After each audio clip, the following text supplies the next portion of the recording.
Marcus had lived in the same bedroom for 32 years with one interruption. 8 months in a shared house at 24 that ended when his lease wasn't renewed, and coming home was the practical solution. He'd told himself at the time that it was temporary. That word had a way of expanding to fit whatever space you gave it. The room was not small.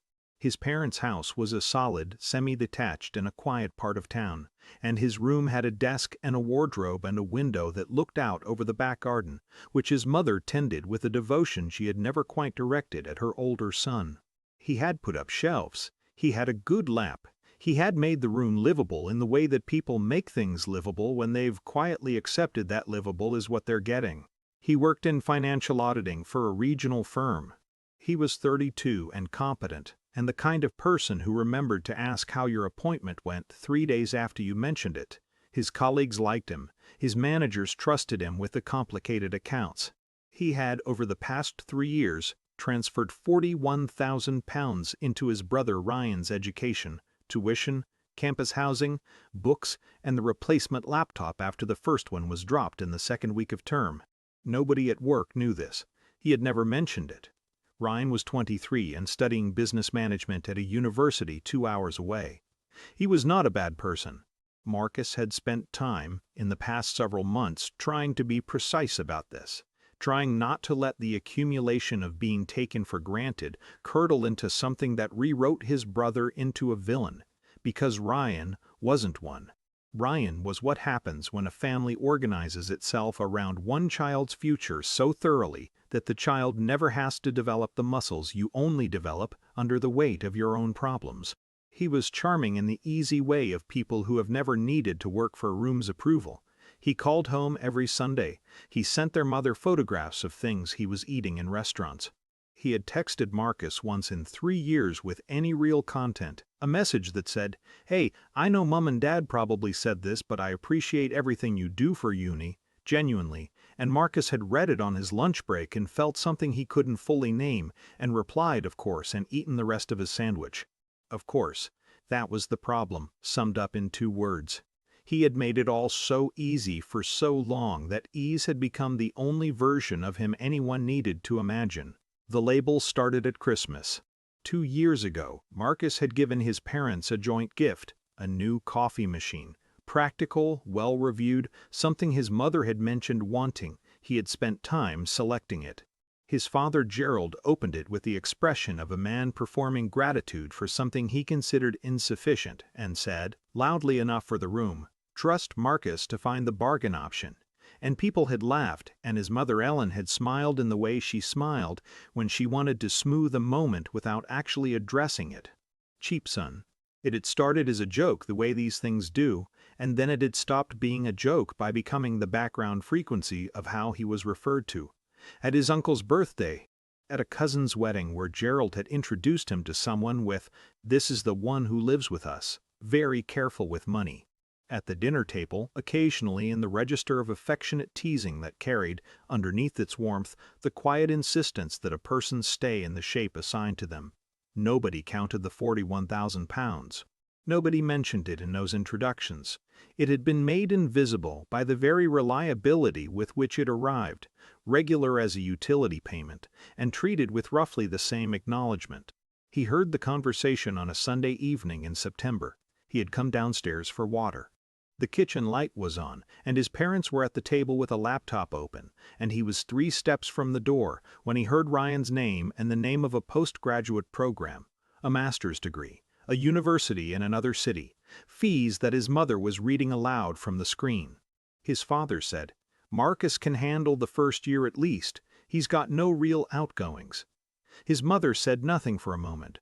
Then she said, "He does seem comfortable enough." Marcus stood in the hallway. He was holding an empty glass.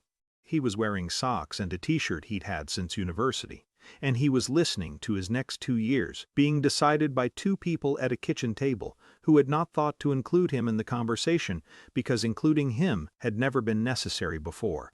He went back upstairs. He filled the glass from the bathroom tap.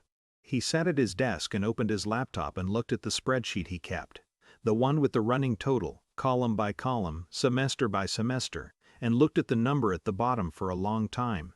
Then he opened a new browser tab and searched for one-bedroom flats to rent within commuting distance of his office. He didn't call anyone that night, he just looked, but looking, he understood later, was already a kind of leaving. Ellen, in the kitchen, after Ryan calls, she hadn't expected to feel confused. That was the thing she kept returning to, in the days after. Not guilt exactly, not yet, but a specific bewilderment. The feeling of reaching for something in a familiar drawer and finding it gone. Ryan had called on a Wednesday. His voice had the particular quality it got when he needed something, slightly younger sounding, slightly careful. He said there was a problem with the university billing system. His fees were showing as unpaid. The registered payer's details had been removed from the account. She'd gone to Gerald first. Gerald had called Marcus. She stood in the kitchen doorway and listened to Gerald's side of the conversation, which was short, and became, in its shortness, alarming. Gerald's voice went through several registers in 3 minutes, practical, then questioning, then a long silence, then something she hadn't heard from him in years, something that sounded almost like uncertainty. After he hung up, he sat at the kitchen table and looked at the wall. She asked what Marcus had said. Gerald told her that he'd heard them talking, that he was done, that Ryan was old enough. She stood there and tried to locate her feelings, and what she found surprised her. Not anger, not the injured righteousness she might have expected from herself. What she found was something closer to the disorientation of someone who has walked through a room every day for years and one morning really notices that one of the walls is load-bearing, and that the wall has quietly, without announcement, stepped outside. She thought about Christmas, she thought about the coffee machine. She thought about the word comfortable, which she had used, sitting at that table, and which she had not, until this moment, heard from the outside. She didn't call Marcus that night. She didn't know yet what she would say. Marcus answered when his father called because not answering felt like a kind of theater he wasn't interested in. Gerald began practically the fees, the university system, the gap that needed filling. Marcus let him finish. Then he said that he'd heard the conversation from the hallway in September. He said he understood it wasn't meant unkindly. He said that was almost the point. Gerald asked what he meant. Marcus said, "I've been here the whole time, Dad. You just weren't looking." He said it without heat. He had rehearsed it enough that the emotion had been replaced by simple accuracy. The sentence as a fact rather than an accusation. Gerald was quiet for longer than Marcus expected. When he spoke again, his voice had lost some of its administrative certainty and become something more unguarded, and Marcus recognized that register and felt, hearing it, the particular grief of a son who still loved his father enough to wish the conversation had happened differently. He said he wasn't angry. He said Ryan was capable of finding his way through it, student finance, a part-time job, a conversation with the university's funding office. He said he should have had this conversation earlier, and that was on him too. Gerald said, "Where are you going to go?" Marcus said, "I've already gone." He had moved his things the previous Saturday while his parents were at his aunt's for lunch. He had not planned the timing deliberately. The visit had already been arranged, and when he realized the overlap, he had accepted it as convenient without engineering it. He took 3 carloads to the flat he'd been renting for 2 weeks. A one-bedroom on the 3rd floor of the building near the railway line. The kind of place that took 4 days to stop feeling provisional and then, quietly, started feeling like his. He left his house key on the kitchen counter. He texted his mother that evening, "I've moved out. I'll be in touch when I'm ready." He turned off his red receipts and put his phone face down and sat on the floor of his new living room, the furniture hadn't arrived yet, and ate a takeaway from the place around the corner. The room was quiet in the specific way of spaces that don't yet have a history, no particular associations, no weight of accumulated evenings. He sat with that for a while. It felt strange, and then it felt, tentatively, like something he might be able to learn to call his own. Ryan found his way. Marcus knew this from his cousin Diane, who texted him 6 weeks later with the particular energy of someone who had information and considered it news.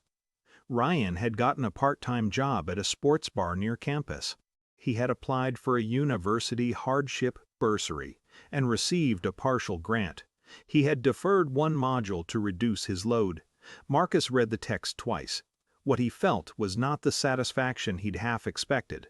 It was something quieter, the specific relief of learning that a person you love is more capable than the comfortable life you provided ever required them to find out. He replied to Diane, "Good. That's really good," and meant it. His mother called on a Tuesday, 5 weeks after he'd left. He let it ring. Then he called her back an hour later, because she was his mother and he was not at war with her. He was simply somewhere else now, and those were different things. The call was not a resolution. She said she'd been thinking. She said she hadn't realized. And then she paused for a long time in the middle of that sentence, and he understood she was trying to find the honest version of it rather than the comfortable one, and he gave her the time to look.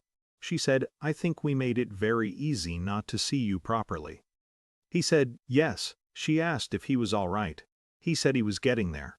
She said she'd like to see him when he was ready, and he said he knew, and they agreed on nothing specific, and the call ended with something that wasn't resolution but wasn't closed either. An open question that both of them were leaving on the table with, for once, no pressure to answer quickly. He cooked dinner that evening in his own kitchen, nothing complicated.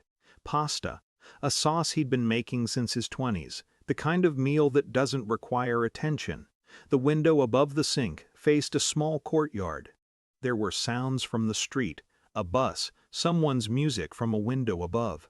The ordinary indifferent noise of a city going about its evening with no particular awareness of him. He was not fully healed. He knew that.